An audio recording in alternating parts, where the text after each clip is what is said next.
take some food. It's like somebody died or something. It's like great people bring your food to us all the time. What have you learned about Toledo so far? We've kind of just gotten into it, but they got a great record. They won 16 games in a row. Very skilled. Their guard play is really, really good. They have a kid named Lockett that was the MAC Player of the Year. Can really score it in a lot of different ways, and very, very complicated offense. Run a lot of stuff, so that's going to be unique for us. But a lot of kids that can shoot the three, interchangeable post play. So everything that you would expect off of a good team, and obviously playing with an amazing amount of confidence right now. I noticed that their 2-point shooting percentage, I think, is top 25 in the country. What kind of challenge does that pose defensively? Yeah, it does, because they shoot the three just enough. So you kind of get extended, and then they go by you. They're really good off the bounce, and the way they run their stuff, they're cutting a lot. They're moving. You can tell that they know what they want to do. They've played with each other.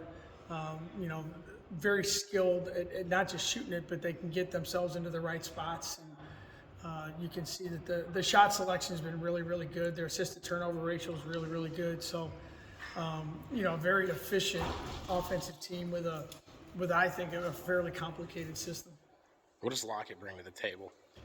She's a dynamic athlete. I mean, you watch her numbers, and she'll get to the free throw line. She'll make a three. She'll beat you off the bounce. She'll score in transition. She's a hard cover. She reminds us of like J.J. Quinterly at West Virginia, or a kid that can just find ways to score and is athletic, and so she'll go rebound it. She'll go post you up, and she's really good. I mean, you're not the MAC Player of the Year without being pretty dang good.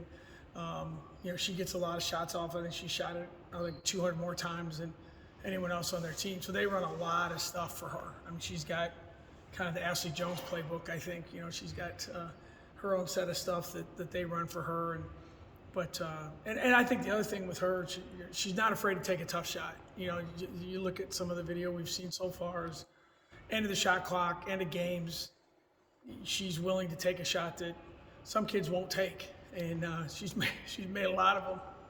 They always say these things are coincidences, but what did you think when you and LaToya and Jody saw Toledo pop up there? Yeah, I'm not a conspiracy guy, but I'm sure the committee has a little sense of humor.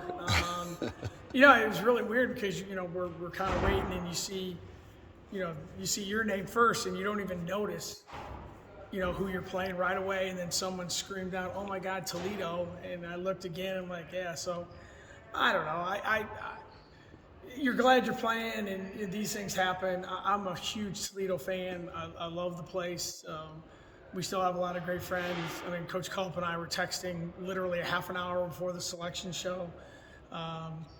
She's done a great job there, and it is what it is. It's not the best situation, but at least one of us will get to play the next day. So I guess that's a good thing. But happy for them, and it's been kind of cool.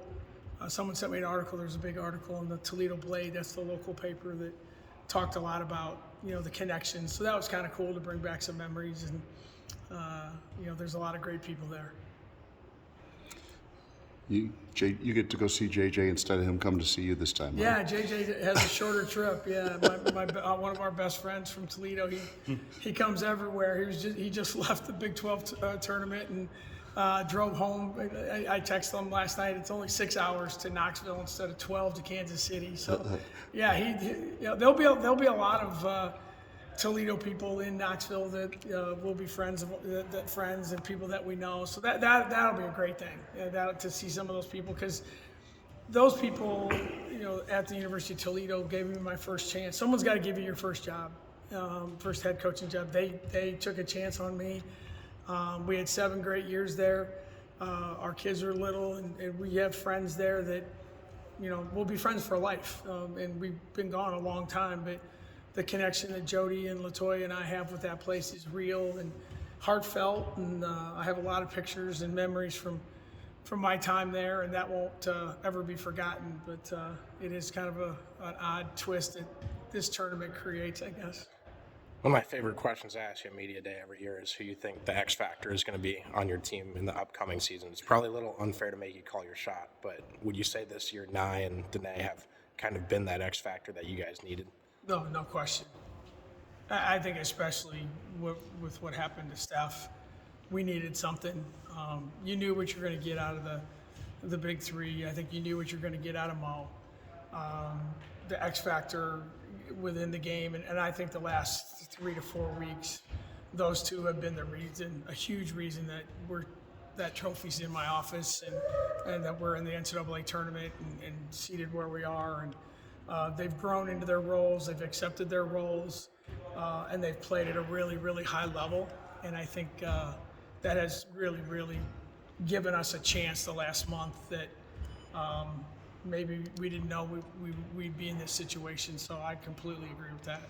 And this is a little more specific, but you bus home from Kansas City on Sunday, you wake up on Monday, and for the first time in 20 years, you won a Big 12 championship. What was it like, that feeling when you woke up? I don't think I slept, so I don't think you have to wake up. I think what it says is I'm happy for this team, obviously, but it shows how hard it is. There's a lot of teams, and again, I get the question, and I get the you haven't done it in 20 years. Well, there's a lot of people never did it, and so I think for me it was more the idea of thinking about all the people that have been involved, not just this team. I mean, all the people that, from the administration to the players to the fans, and to have my whole family there, and it was just surreal, And I think it's just one of those moments that when you coach, you wish and pray that you get for your team, and a lot of times you don't get it. So it's one of those things that I really. It's hard to explain, how you feel, but I think there's a great sense of pride, and there's a great sense of, to see the look on our players' faces when all that confetti was coming down. That will be in my mind to the day I die, and I'm good with that. Thank you, everybody. Thank you. Appreciate it.